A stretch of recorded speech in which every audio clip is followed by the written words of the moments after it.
Well, being launched today is the 5th edition of the Macquarie Dictionary, and as always there are a range of new words making their debut, more than 5,000 of them in fact. Yes, joining us in the studio is editor and publisher Sue Butler, who's based at the University of Sydney. Good morning to you, Sue. Good morning. Good morning, Sue. Thanks for coming in. Yeah, Pleasure. It's quite a weighty volume, isn't it? I mean, 5,000 new words. Does it just keep growing?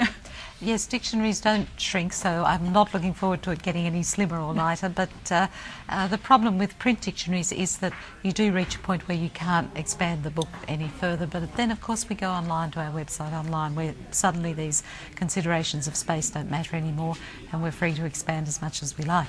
Can you take us through some of the words that you've included this year? Some of the big things that happened that were significant in the new words in this dictionary were the GFC, that brought a swag of words with it. It brought things like ninja loan, which started it all, and we suddenly started to use toxic in that sense of poisoning all our finances rather than poisoning us physically. Toxic assets, toxic loans and so on. But then the other thing that had been creeping up for a while was the concern about the environment, and so we decided to focus on that. There were the practical things, the things to do with the carbon market, all the terminology that we're going to have to learn that's associated with that. There were the details of what exactly was going wrong and how we were going to fix it. Biochar, was this going to be the solution? Carbon capture and storage, carbon sequestration, all these possible fixes.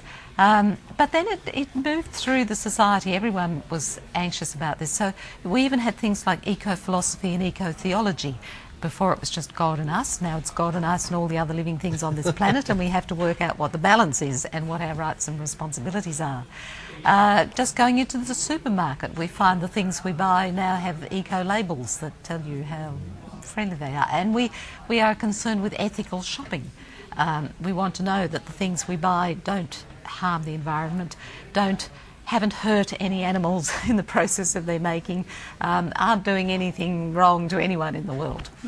So you mentioned the internet and that enables you to expand as many words as you like, but through lack of use, are words ever dropped off? Very rarely, because for them to get into the dictionary in the first place, you have to establish that there's some currency, some community is using it. Sometimes it's the whole community. We all talked about the GFC, which is an Australianism, by the way. Everyone else in the world talked about a credit crunch, but we talked about the GFC. Sometimes it's a smaller segment of the community, nuclear physicists when they got together to discuss something, or skateboard riders, for instance. You could go down the jargon of skateboard riding forever, or computer games, or so. So we try and pick the things there that we think people might encounter. You might read somewhere, or someone might say that someone did an ollie as a basic sort of skating trick. Everyone knows an ollie. Everyone knows an ollie. So that goes in the dictionary, but the rest of it doesn't. So having made that decision that there is use, you could add an obsolete label, or you could add something like in colonial times or whatever. I mean, the example I pick on is the poor old chip hat, which went into this dictionary. Not that it's new, it's just that I'd found it in colonial reading and thought it needed to be in there. So it had to say in colonial times, because you had to warn people you can't expect to walk down the street now and see everyone in chip hats. They're little slivers of wood all stuck together. Can I ask you, I'm a bit frightened about asking this, but I'm going to ask it. It's in your dictionary. What is a boyzillian wax? Boyzillian wax is the Brazilian wax for boys.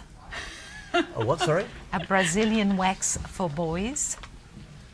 Don't. Okay.